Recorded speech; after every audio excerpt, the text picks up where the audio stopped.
કેશોદના જૂના સ્વામિનારાયણ મંદિરમાં પાટોત્સવની ભવ્ય ઉજવણી કરવામાં આવી હતી।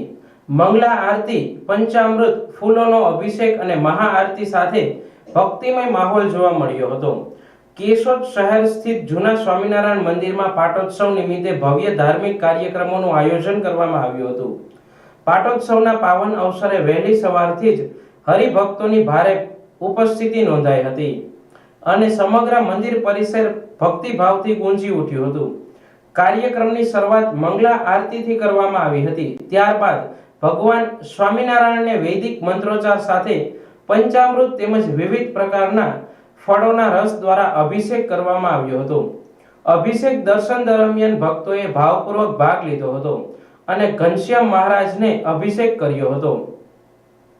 આ પ્રસંગે આખા સ્વામિનારાયણ મંદિરના પૂજારી બિપિનભાઈ તથા કેશોદ મંદિરના પૂજારી ચંદુભાઈ ગોટેચા દ્વારા ધાર્મિક પ્રવચન આપવામાં આવ્યું હતું।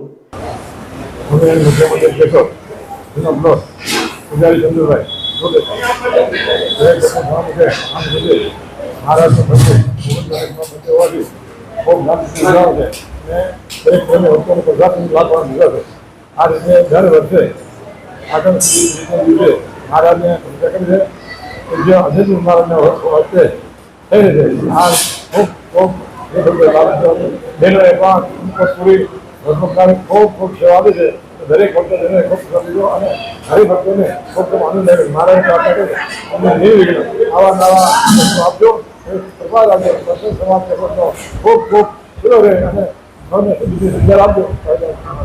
તેમણે પાટોત્સવનો મહિમા તથા જીવનમાં સંસ્કાર અને ભક્તિના મહત્વ પર પ્રકાશ પાડ્યો હતો। પાટોત્સવ નિમિત્તે મહાઆરતી ચંદુભાઈ ગોટેચા દ્વારા કરવામાં આવી હતી। મહાઆરતી દરમિયાન જય ઘોષ અને ભક્તિ ગીતોથી સમગ્ર વાતાવરણ દિવ્ય બની ગયું હતું। મંદિર પરિસરને ફૂલોથી અને આકર્ષક લાઇટિંગથી સજાવવામાં આવ્યું હતું। અંતે તમામ હરિભક્તો માટે મહાપ્રસાદની વ્યવસ્થા કરવામાં આવી હતી। સમગ્ર કાર્યક્રમ શાંતિપૂર્ણ અને સફળતાપૂર્વક પૂર્ણ થયો હતો।